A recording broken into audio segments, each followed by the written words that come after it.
when I first moved back to St. Louis from my youth. And when I met him, I knew that we had a kindred spirit.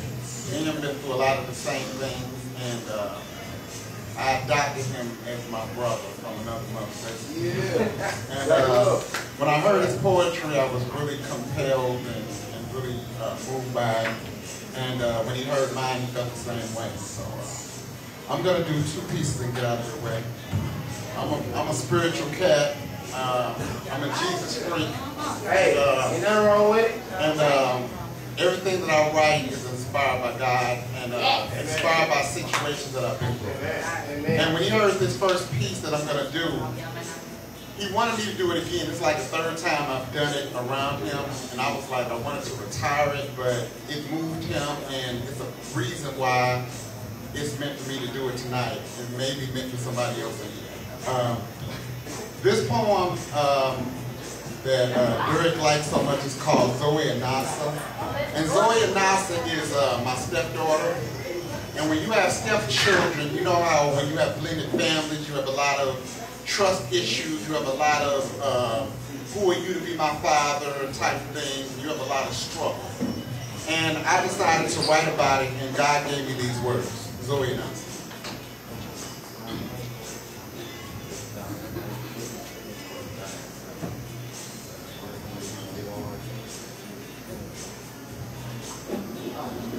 I never knew you. I only heard of you through the melancholy of your mother's smile, and who am I to claim child to someone that I never gave birth to? Pain shaded in the silhouette that you once stood tall in, felt safe in, and I understand how abandonment can force you to never want to fall in love with anything that you could say goodbye to. And who told love to turn the lights off? And whoever said it was easy to lose the battle just so you could win the war in a world that made it very clear that you have no rights here. You have no friends here. You have no God here. And fear always leaves scars just so you never forget where you came from. And conviction always tasted better at room temperature. You are a bridge over troubled waters. The daughter of empty lies and broken promises that promises to do better.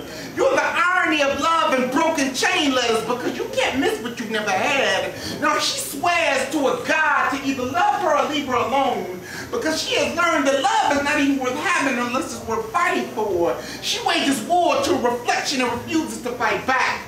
Raised by a mom that wears more hats than she has hands, that only knows of what a man is from her mother's wrong decision just to do the right thing. So I make a plea to let this angel have her wings so she can fly, before reality turns her skies into ceilings, revealing that she was once the pain in Nina Simone's vibrato, that became the melanin and revolution that can't be seen on flat screens. I mean, what do you expect when your name carries the burden of Africa? Zoe Anasa, Laia Amotamogan, you've been chosen under these bright lights of life, joy, the bold and the beautiful eyes on the sparrow. I'm convinced that you made God a contact sport because you are the longest Hallmark commercial I've ever seen. Every night she hits her knees for every day she borrows. My daughter lives in a world where boundaries are foreign. She carries survival in her laughter with a smile like a million fireflies running to freedom. And I will ride with you till the wheels fall off, all because you welcome me with open arms and closed fists, as if you made sacrifice a landmark. It's like as soon as she discovered her worth, she stopped giving people discounts. You're classic like Chuck Taylor's in the summertime, and even though my DNA does not claim you, my heart has. My love has, my intentions have. And I just want to thank you just for giving me a chance just to be your father. Write it as far as the cure for depression, to be delivered from it. The cure for depression.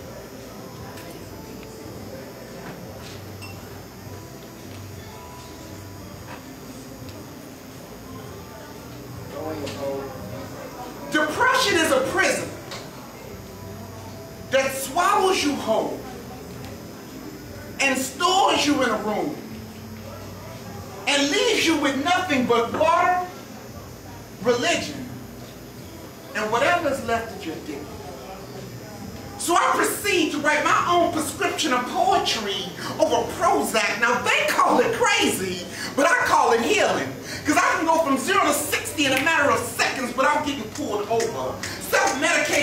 isolation, using my own tears for food in an attempt to repair a heart that I reluctantly call home, that only loves if interest is guaranteed on the return, from finding refuge in a body that fights like a third world country that's willing to die for its freedom, all because I was diagnosed with a disease that has a warrant for my arrest.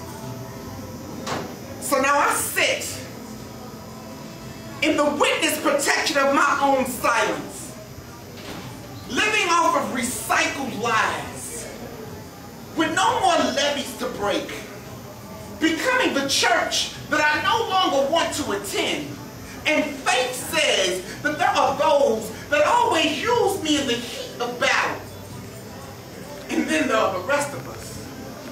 So now I count every blessing like winning lottery tickets, with eyes closed and my hands folded like an arranged marriage, making this last plea of sanity gospel, just wishing that someone would love me the most when I deserved it the least, as if this shipwreck was not once holy ground.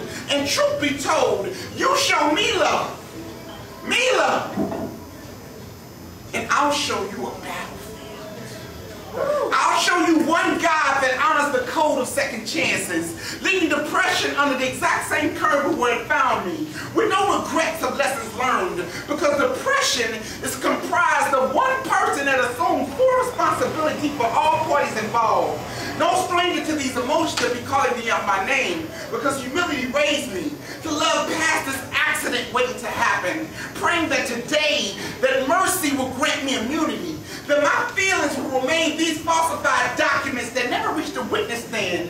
And to this burden of repeat offender, I rebuke you in the name of my manufacturer, the author and finisher of my faith that placed me in a position of being in love under new management with no days off, because every second counts when it comes to an illness that never knocks before entering. So every time I do this poem, this Green Mile, this Shawshank Redemption, this verse 48 that placed me in a tug of war between life and death, I am thankful. Because every day I'm reminded